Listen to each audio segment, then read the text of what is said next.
দেখো বন্ধুরা, ভাতটা আমার ফুটে গেছে। কারণ আমি চালটা দেখে নিচ্ছি কিরকম নামাবো। এই যে এবার আমি নামিয়ে নেব, আর ফুটাবো না। গ্যাসটা বন্ধ করে দিচ্ছি।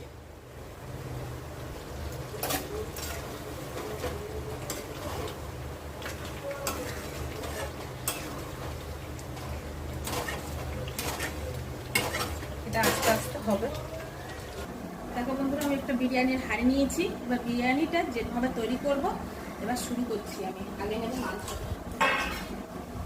দেখো, শুধু মাংসটা আমি ধুয়ে রেখে দিয়েছিলাম, হাঁড়ির মধ্যে নিয়ে নিচ্ছি।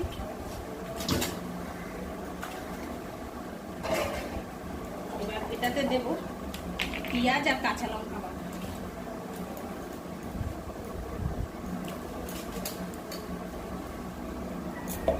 আর একটু পেঁয়াজ দেবো।